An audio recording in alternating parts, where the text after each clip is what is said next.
Hello everyone, myself Saumya Grover, and today we'll be talking about media of mass communication, which is our unit number 9. In this chapter, we'll be understanding the concept of mass media, we'll understand the history of early printing, we'll explain the origin of mass communication, we'll describe the historiography of radio. We'll also talk about the philosophy that defined radio in India, the historiography of television, the philosophy that defined television, digital media and how it has impacted the media landscape, the effect of digital media on legacy media, the challenges posed by the digital media, and the digital media tools for constructing media messages. So let's start with the introduction. In the previous unit, we have learned about the history of mass communication. In this unit, we will be learning about the development of print media in India. You know well that media influences both politics and economics of a society. As such, knowledge of media scene will help you to have a better understanding of the contemporary India.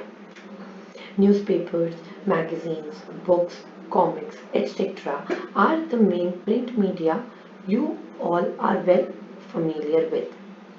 All these are important in today's world as they continue to reflect and mold the priorities of the society despite the availability of new media. In this unit, we will learn the brief history, growth, and the factors affecting the operation of print media in the contemporary Indian society. Mass communication. We can define mass communication as a process whereby mass-produced messages are transmitted to large number of people, spread over and not at one place, heterogeneous and anonymous masses of receivers. By heterogeneous, we mean people who are different from each other on account of age, gender, education, income, profession, residence, location, region, language, religion, and so on and so forth. By anonymous, we mean that the individuals receiving the messages are generally strangers to one another and also to the sources of those messages. The messages have been sent to whom it may concern. Be that as it may, to make mass communication more effective, segmentation of mass audience is done, keeping with various considerations to make mass communication more focused and target.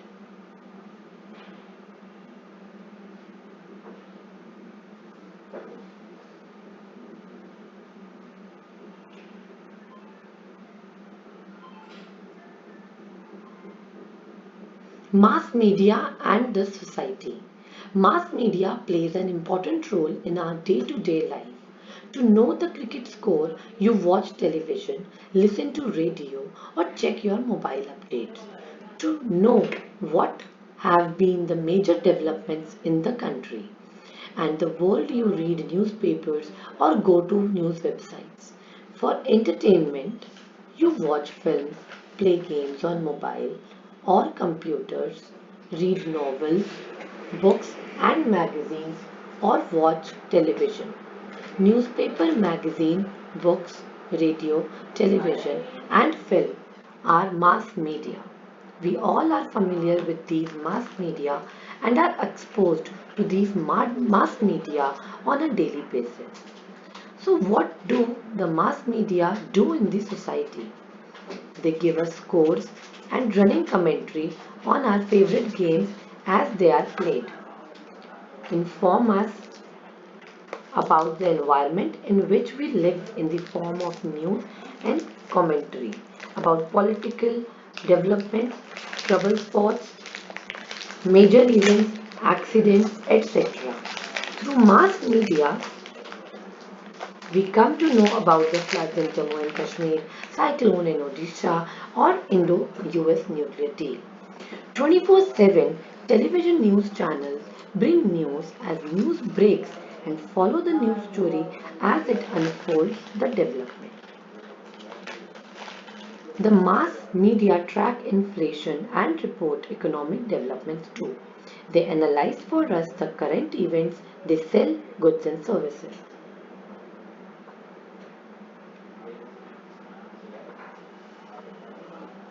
The mass media set our agenda of work and leisure time activities. The contents of mass media are discussed in homes, coffee shops, and at workplaces. In the process, the media keep us informed about the environment we live in. They influence our perceptions about various issues and personalities and shape public opinion and help in democratic functioning of our society. The mass media makes us laugh, cry, create drama, bring music and entertainment. In short, through mass media, we communicate with the masses and sustain mass society. Today, it is difficult to imagine normal social life without the newspaper in the morning, mobile phone or TV in our day-to-day existence, media and society. Broad media policy framework.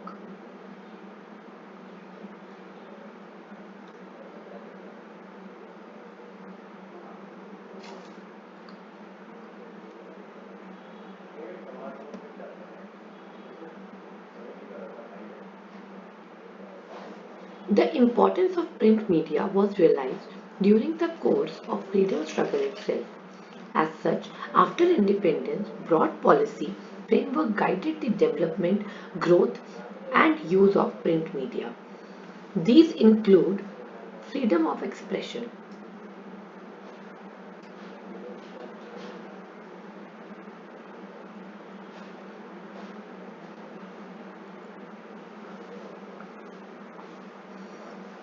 As India opted for parliamentary democracy based on universal franchisee, freedom of press was considered an essential element of democracy in the country. Although the Indian constitution has no express provision which specifically provides for freedom of the press as such.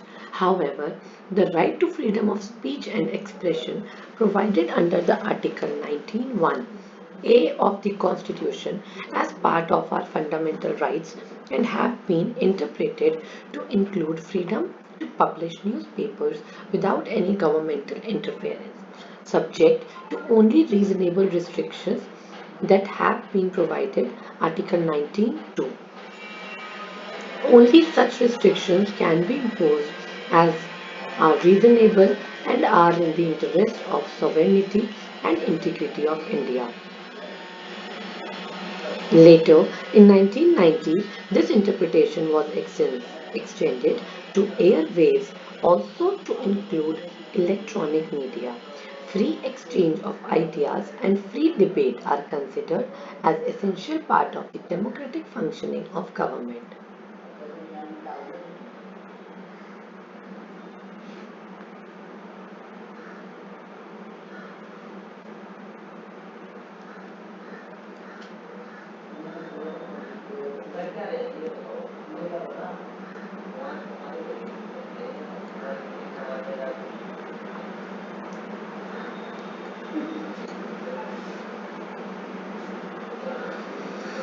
Along with providing for freedom of expression, the leadership in Free India was concerned about making use of mass media and all other means of public education for promoting the unity and integrity of the nascent nation state and informing, educating, and mobilizing the people and seeking their willing participation in political and social development of the country.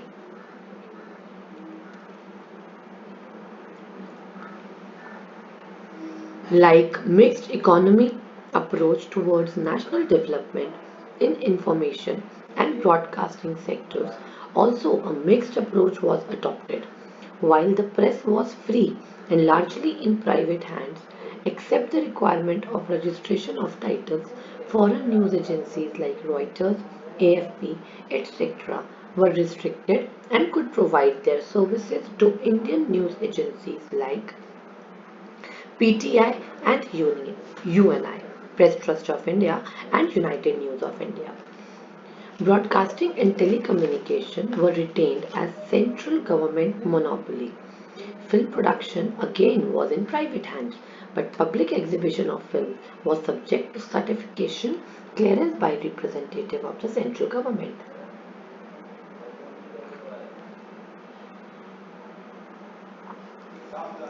The people in single language and on scale equal to the need of the country, such a broad policy framework guided the development and growth of media in India till 1991 when a major policy shift took place leading to liberalization and globalization and ushering in the information technology revolution in the country. As a result, mass media scene dramatically changed with exponential growth and diversity. Today, the mass media in India is free and is largely in private hands. Any citizen can bring out a newspaper or a magazine and publish what he or she chooses without obtaining any prior permission from any authority.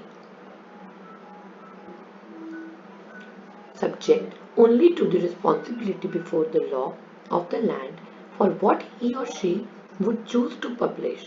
To publish a newspaper or a magazine, the only requirements under the Press and Registration of Books Act of 1867 are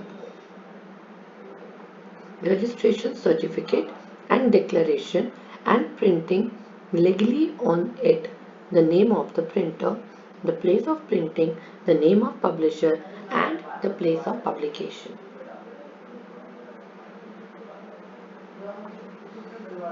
But in case of radio, television and telecommunication, the central government had the monopoly until 1991 when the freedom of expression, the fundamental right given in the constitution, was interpreted by the Supreme Court of India to extend it to airwaves as well. With liberalization and globalization in 1900s, the electronic media and telecommunication were also opened to private sector. As a consequence, today mobile phone is a common sight and we have many private TV channels and FM radio stations as well. It may be noted that though we have many TV news channels, still broadcasting of news on radio continue to be the monopoly of central government.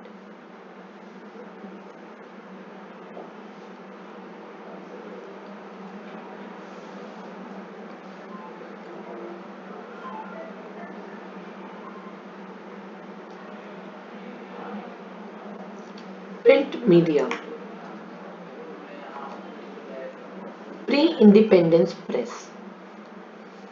The press has had its fair share of trials and tribulations in its revolution in India. The first weekly print venture, Bengal Gazette, was started by James Augustus Hickey on 29 January 1780. His newspaper primarily published slanderous news against the East India Company, especially the Governor General Warren Hastings in the garb of freedom of expression. Soon, some more newspapers began to be published in Calcutta, Madras, and Bombay. In Madras, the first newspaper, Madras Courier, appeared in 1785, and 4 years later, Bombay's first newspaper, Bombay Herald, was published.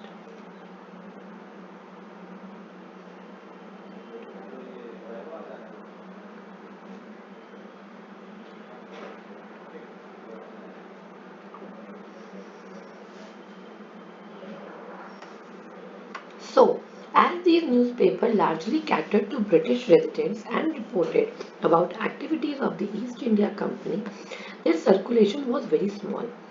Press laws did not exist and publishers were not free to print news as per their discretion.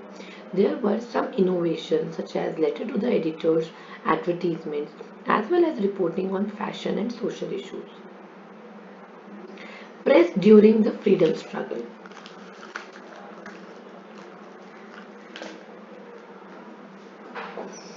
The first half of the 19th century was characterized by proliferation of newspapers, especially in Indian languages.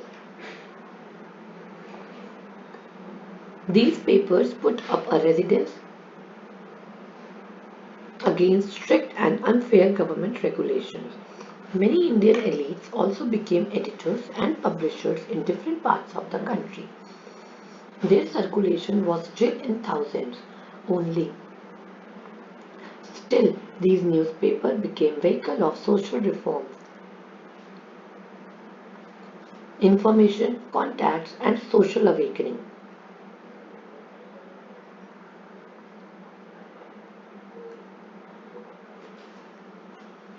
It was believed that keeping an eye on the language newspapers could have revealed about the rebellion and appropriate measures could have been taken.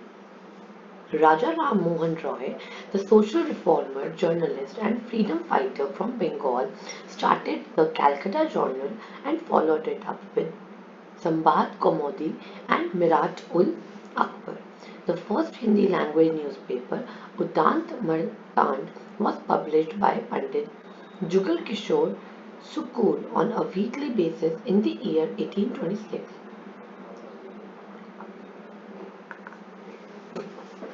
Printing presses were sealed, newsprint was seized, and many editors were jailed. The period after the first struggle for independence called for tighter regulations for the Indian language press.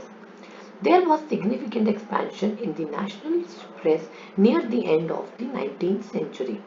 The Marathi weekly Kesari and English weekly Maharatna were brought out by Bal Gangadhar Tilak in 1880.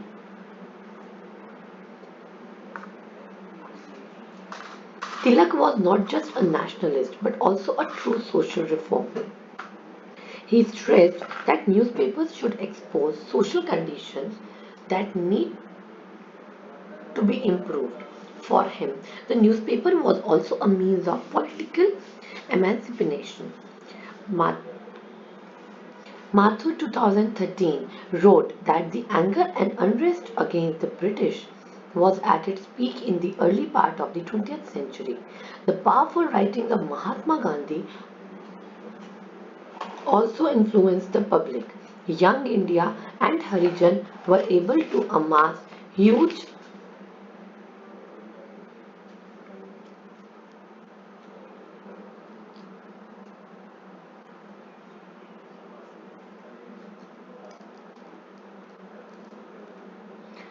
Young India and Harijan were able to amass huge readership and became vehicles of freedom struggle. He wrote with conviction and passion. His writings were simple, clear, and powerful.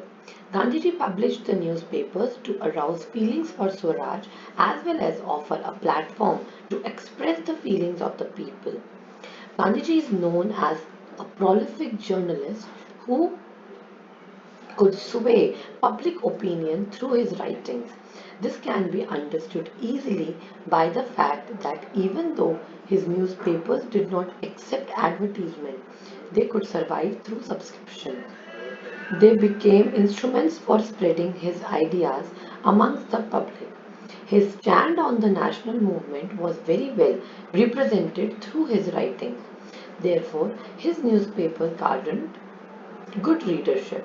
Many popular readers of the time took a cue from Gandhiji and took up journalism as a means to reach out to the people. They joined the fray as editors and publishers. With their missionary zeal, they used their weeklies or dailies for social reform, education, and national awakening.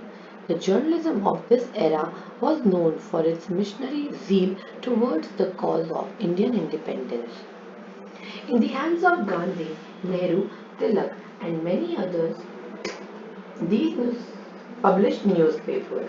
These newspapers became instruments of freedom against struggle against British rule in India. The press in independent India. An all-pervasive euphoria prevailed after independence, making the end of foreign rule after a long and arduous freedom struggle. The press was no exception. There was great enthusiasm to express national urges and aspirations and to build a strong independent India.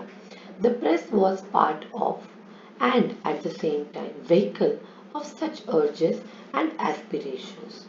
The press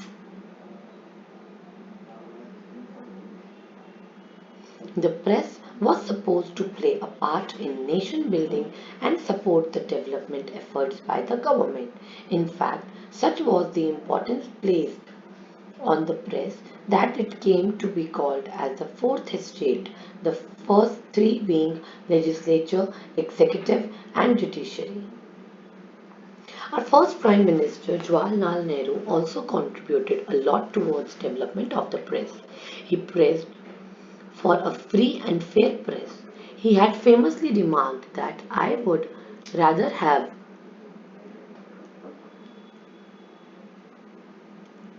a completely free press with all dangers involved in the wrong use of that freedom than a suppressed or regulated press.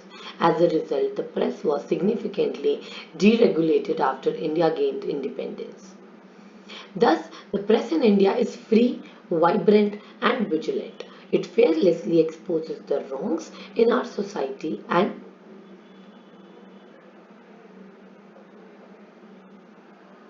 polity. It zealously guards its own freedom and brooks no restrictions or regulations from the government. The Indian press is largely in private hands and is commercially enterprise from the days of its pioneer.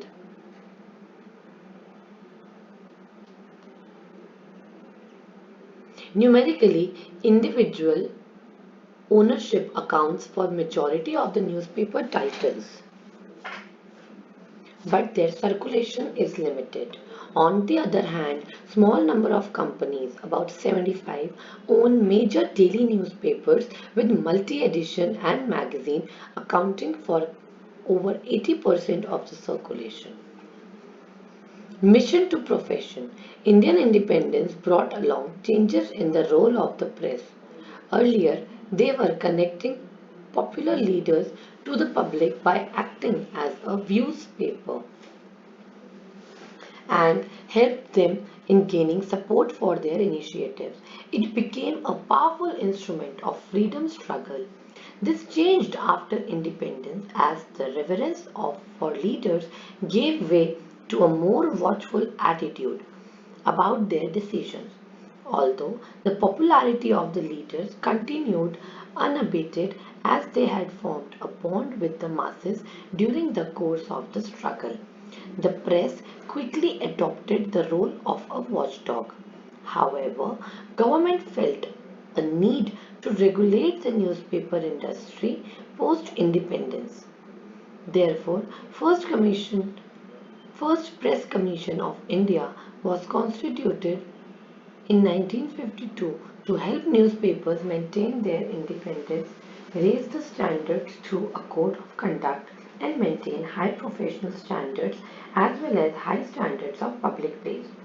On the basis of their recommendations, the Press Council Act 1965 was passed and the Press Council of India was established in 1966. Gradually, strict regulations for press resulted into the new trend of handout journalism where reportage was restricted to official version of events handed out for publication. There wasn't much scope for critical analysis of the actions of the government even as political rivals received newspaper coverage. Nehru paid attention to the critical editorials and cartoons even when they were critical of him. However, the press was refrained from publishing any major expos during his time with the exception of the Indochina War in 1962. Let's come to the next topic.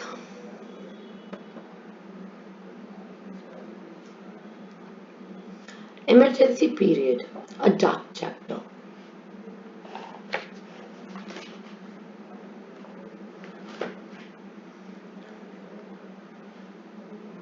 In subsequent years, things changed rather drastically.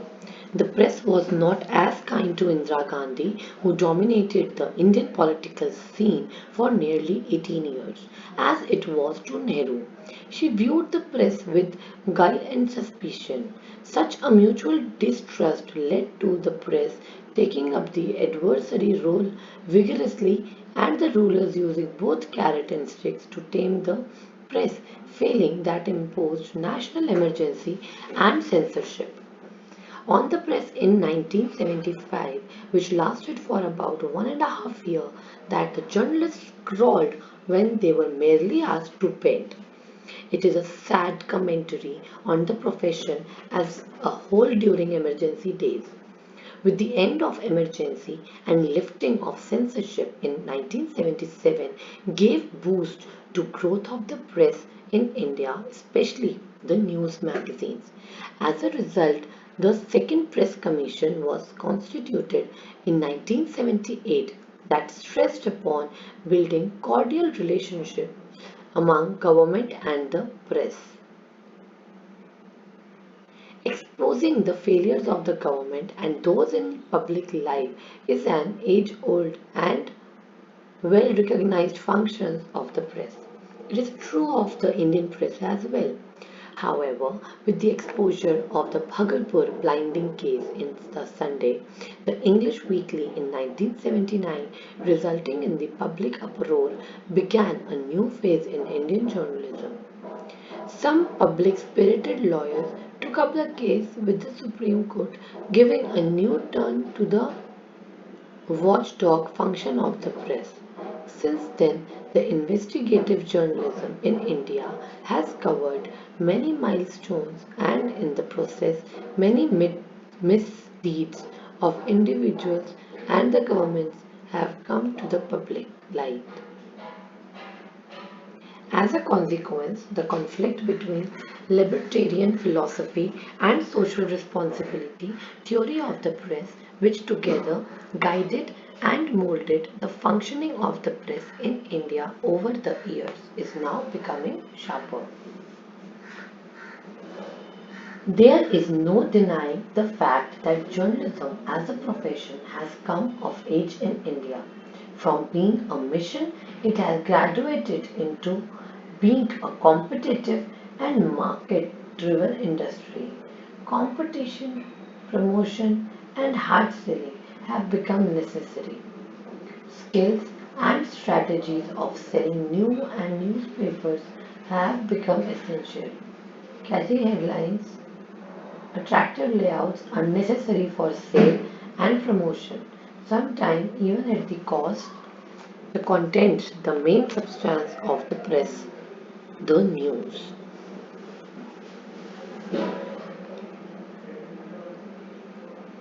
In 1980s and 1990s, the revolution in the communication technologies and opening of Indian economy with liberalization and globalization transformed the press in India rapidly. Computerization enormously improved telecommunication services. Satellite, mobile phones, latest printing technologies, digital cameras all contributed to introduction of color and the rapid expansion of the press in the country. Simultaneously, the perception about press changed. Press came to be viewed as an industry and a business, and the newspaper as a product to be marked and sold just as any other product like soaps and toothpastes. The proprietors of many a newspaper and magazine started giving preference to advertisers and marketers over the editors and news reporters.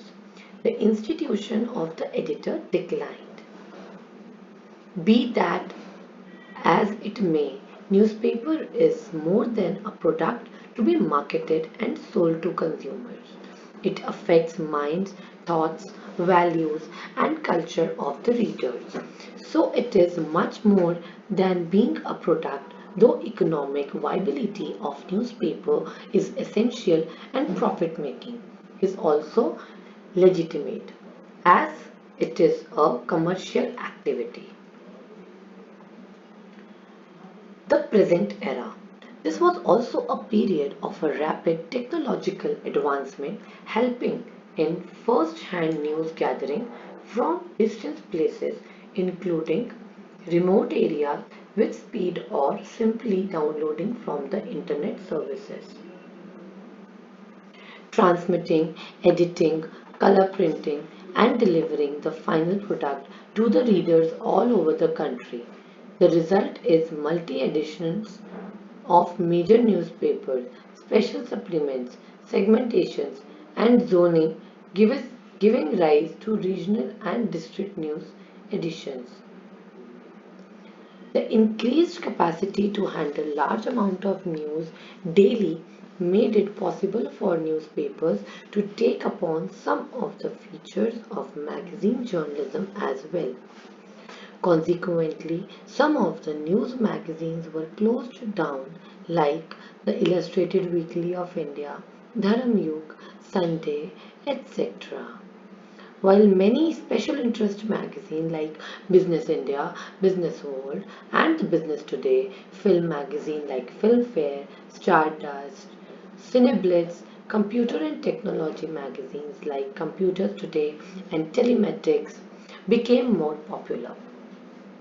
To meet the growing interest in economic developments and the market, most daily newspapers, both English and other Indian languages, added special business sections. Not only that, the number of exclusive business and economic dailies increased and became popular. The four of many The forthcoming of many 24/7 television news channels posed some threats to newspaper industry, but soon it adjusted to new environment. Television news channels may have become the prime source of hotspot news and breaking of news stories. The newspaper continue to be the providers of the detail of the news stories and analysis. The newspapers started giving more features and soft news stories and photo features and what is popularly known as page 3. Journalism came into vogue. It would not be wrong to say that television news is like the appetizer and newspapers are like the main menus for satisfying the hunger to know as to what is happening daily in the world around us. The next medium is radio. History of radio. Radio as a means of communication achieved prominence during the World War II. It was used in military activities to communicate from one base to the other and carried orders and commands. The technological development of radio was regarded as the revolutionary discovery of the modern world. In 1887, German scientist Heinrich Rudolf Hertz demonstrated the electromagnetic waves can be transmitted through space, and his name got attached to denote the unit of radio frequency. Italian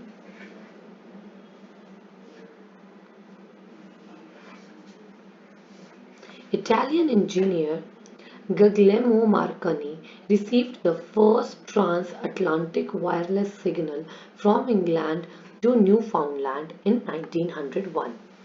In the US in 1910, inventor Lee De Forest conducted live radio broadcasts from the Metropolitan Opera House in New York, and it is regarded as the landmark wireless voice and music transmission. These random developments have, in various levels, added to the growth of radio as a medium of the masses. In the West, the development of radio as the medium of dissemination of information was taken seriously. In fact, with the development of commercial broadcasting, public service broadcasting was also taken up by the state quite sincerely. The history of public service broadcasting is generally traced to British Broadcasting Corporation of England. The thrust of people service broadcasting is still very much relevant in the third world countries, but in some countries it has been relegated to being the mouthpiece of the state rather than the public. With the UN project of Information and Communication Technology for Development ICT4D, radio has gained immense importance in the modern globalized world. However, it is important that radio adapt to the new and challenging conditions. Radio came to India during the British rule in the guise of an amateur experiment. In 1920, the Bombay Presidency Radio Club was established by express support of Jiachand Motwane. He is also credited with the honor of being the first one to record and broadcast radio program in India. It is noteworthy that just a few months before the Radio Club in Bombay, British Broadcasting Corporation BBC was given the go-ahead to launch a public service programming across Britain by the British government in January 1927. The state involvement started later, and when India got independence, the baton of radio was passed from one government to the other. The 1990s saw new development and a lot of hopes were pinned onto the medium. However, a critical review now makes the picture hazy. In the next section, we will try to give a comprehensive idea about the growth trajectory in detail. Radio in colonial time. Amateur radio. As mentioned above, radio in India was an amateurship experiment. The venture of Motwane, which had the call sign of 2KC, lasted for only one day. Next year, in a joint venture between the newspaper Times of India and Post and Telegraph Office, another section was launched in Bombay, now Mumbai, the signals of which were received 100 miles away in Pune. The third station by the call sign of 2FV with the power of 750 kHz and a 1.5 kilowatt transmitter was started in Bombay after 2 years. Bombay had a fourth station when Walter Rogers Company started one with the call sign of 2AX. It was more often Adventist Church venture. On the eastern region in Calcutta, now Kolkata, the Marconi Company of England conducted a number of test broadcasts in various locations. Eventually, Calcutta Radio Club loaned a transmitter from Marconi Company and started their radio stations in November 1923 with a call sign of 2BZ. The West Bengal government too loaned a transmitter from Marconi Company and launched a station with the call sign of 5AF. Similar activities could be seen in Madras, now Chennai. During the same period, the Madras Presidency Radio Club under the call sign of 2GR started operating in 1924 with Viscount Cochin, Governor of Madras, as patron. This station closed down in 1927 due to financial constraints, and the transmitter was donated to the Corporation of Madras, who operated with the international call sign of VUM. There were two other stations, one in Madras and one in Bangalore. The station in Madras was operated by the Crompton Electric Company, Both the stations were operating in 1926. There was also a 1 watt station which was established by a postal official at his home in Hyderabad in 1933. State involvement. State involvement in broadcasting began when Government of India signed a contract with a private company named Indian Broadcasting Company IBC Limited in 1927, allowing them to begin experimental broadcasting in Bombay and Calcutta simultaneously. It is mentionable here that this was the same time that following the publication of Crawford Report 2 March 1926, British Broadcasting Corporation was launched 1 January 1927, which was supposed to be non-commercial and crowd-chartered. In fact, by 1926, it was already being discussed in the government about formalizing the system and structures of broadcasting. It is said that the rules of the radio clubs were brought to a forced end as IBC thought that the sale of radio license could earn them handsome revenue. In fact, Fielden had written in his book Broadcasting in India how the most successful of India's radio clubs, the Madras Presidency Radio Club, was finally forced to close down in October 1927. However, setting up of the first operational transmitters in Bombay and Calcutta took 1 year and considerable cost was incurred. Even the company was also underfinanced with only £42,000. To make things worse, the company could not sell as many licenses as they had thought they would. Only 3594 were issued by the end of 1927. India's geographical reality also came in the way. It was very vast and had no electricity. Thus, the company started to feel increasingly that the realities of Britain were not to be found in India. BBC, which was operating on the same commercial monopoly agreement between 1922 and 1926, was expanded rapidly in Britain. However, IBC by 1930 had opened only 2 small transmitters and had issued less than 8,000 licenses. Moreover, programs were also mostly in English.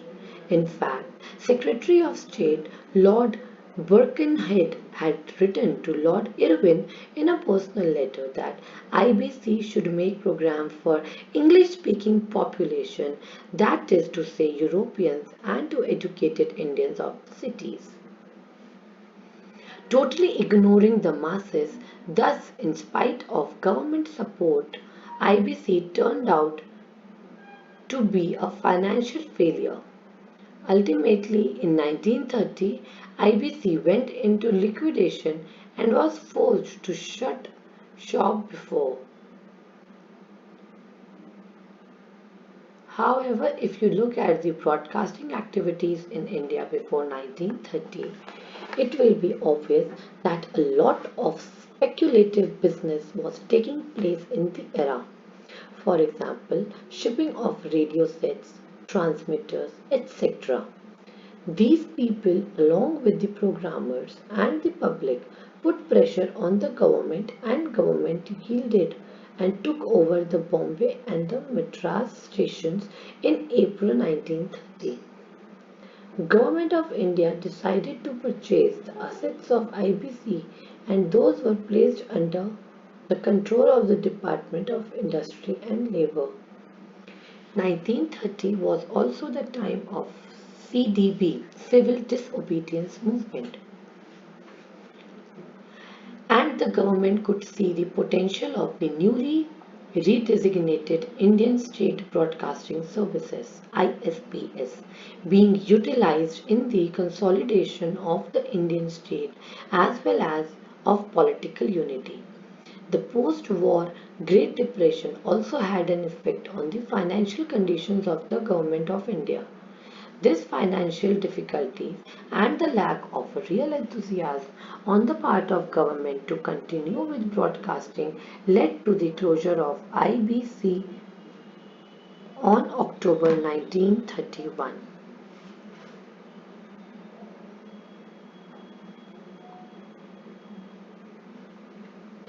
Radio after independence. When the British left India, it was divided India. Thus, India was left with only six stations at Delhi, Mumbai, Kolkata, Chennai, Lucknow, and Tiruchirappalli, with 18 transmitters, six on the medium wave or MW and the rest on short wave SW. The coverage area was 2.5% and 11% of the population. Radio listening on MW was confined to urban areas. The importance of the role of communication for national development was underscored in India even prior to her independence. The Indian National Congress, while formulating policies for national development for independent India, set up a subcommittee on communication under the National Planning Committee to offer recommendations for development of communication for independent India. The report of the National Planning Committee cited the following as the target of broadcasting for independent state. A. Dissemination of news and useful information. B. Adult education. C. Propaganda by the state, fighting rural ignorance. D. Entertainment. After independence of the country in 1947, the new Indian government announced a development-oriented agenda of governance dedicated to the amelioration of the economic, educational, and health conditions of the people. With the target of development communication, the new government adopted the recommendations of the erstwhile National Planning Committee as the mainstay of its communication policies. P.C. Joshi, in his book Communication and National Development, had written the issue of using modern communication acquired high priority as a developmental resource during the Nehru era, when the planners explored the prospects of using radio as a development agent, that is, for information and enlightening the people in the countryside and towns on development issues. It is to be noted here that the post-independence growth plan was charted by the Tatas and Birlas by drafting the Bombay Plan, also called a Plan for Economic Development of India. It was drafted by J.R.D. Tata and G.D. Birla and was extremely discussed in the Birla-owned journal called the Eastern Economist. This plan had supported private enterprise and protectionist politics in support of indigenous capital. However, the state remained the nodal agency in the area of economic growth. In 1955 was adopted the Industrial Policy Statement in the Awadhi session of the Congress government. In this policy, basic and strategic industries, including heavy industrial plants, etc., were all reserved for development in public sector. Similarly, in the Industrial Policy Resolution of 1956, telecommunication, broadcasting, and defense equipment was also reserved for the public sector.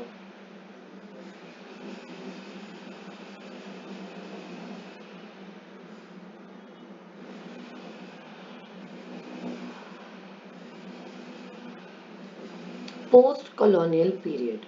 In the first five-year plan, No financial allotment was done for the broadcasting sector, neither any mention was made on it, but investment to the tune of 4.94 crores was done, and by 1956 most of the region was covered by air. Second five-year plan envisaged wider coverage, and for the first time plan documents spoke about setting up of television station with an allocation of 40 lakh. Of the entire plan allocation of 9 crores, the maximum amount is 267.81 lakh was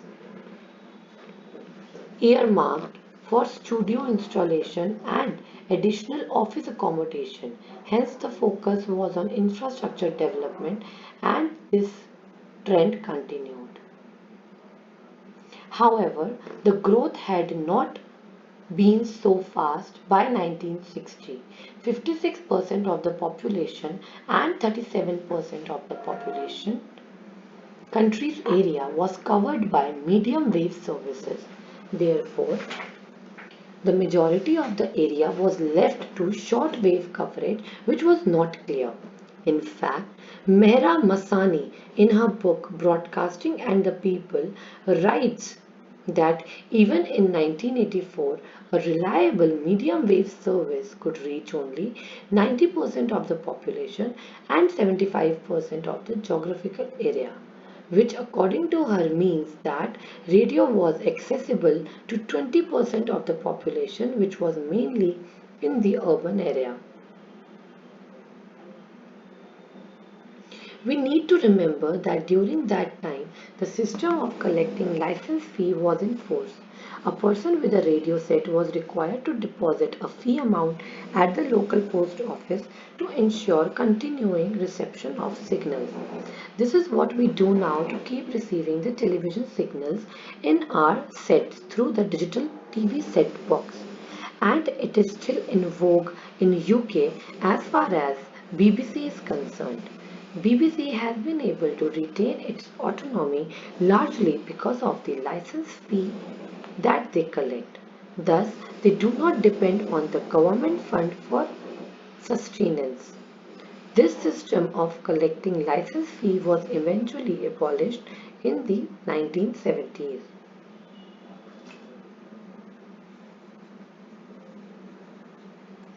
After 1968, the annual rate of increase in license has fallen steadily, and the numbers of households with radio sets were only about 25 million. Even the production of sets witnessed a slow decline. Radio sets were more in demand than could be supplied during the period of 1960 to 70, but the demand declined after that. But this was the time when Green Revolution in India was in full swing, and air had been a close companion of the revolution. It was naturally expected that the demand will increase for the sets, but it did not happen as expected. In spite of the slowdown in the listeners base, the setting up of stations and transmitters went on. The Masani had noted most of the mains most of the transmitters were set up as part of political necessities. It is mentionable here that in 1962, India fought a war with China in the northeastern front. This war revealed the inadequacy of the reception of a radio signal in the border areas. As a follow-up, the government constituted a committee on broadcasting and information media, popularly known as the Chanda Committee, on the 14th of December 1964. The committee reviewed the operation of various media units under the Ministry of Information and Broadcasting. It submitted a report on radio and television on 18th April 1966. The committee felt that it was not possible in the Indian context for a creative medium like broadcasting to flourish under the regimentation of departmental rules and regulations. Therefore, it is recommended the constitution of a separate corporation for radio and television. The report also suggested that both of them be given freedom to evolve their own recruitment rules, pay, and service conditions according to their varied and peculiar necessities. Another recommendation was for the starting of a commercial service, and it was started from Vivid Bharati in 1967. However, in April 1970, the Lok Sabha was informed by the government that it was not the opportune time to consider the conversion of AIR into an autonomous corporation, but a major structural change was accepted. That is, to separate radio and television, and Doordarshan came into existence on April 1, 1976 under the INB ministry. Soon after the internal emergency, a white paper on the misuse of the mass media during the emergency was presented to the Parliament in August 1977. In the elections, the opposition parties presented freedom of expressions, including autonomy to electronic media, as a major election plank. After the new Janata Party government took charge, the working group on autonomy for AIR and DD was constituted by the Ministry of INB by a Gazette notification dated 6 August 1977 under the chairmanship of B.G. Varghese with 11 members. Important amongst the major recommendations was that of setting up of an independent public corporation acting impartially as trustee in the public interest referred to as Akash Bharati in the time of National Broadcasting Trust. The working committee did not ask did not want to separate corporation.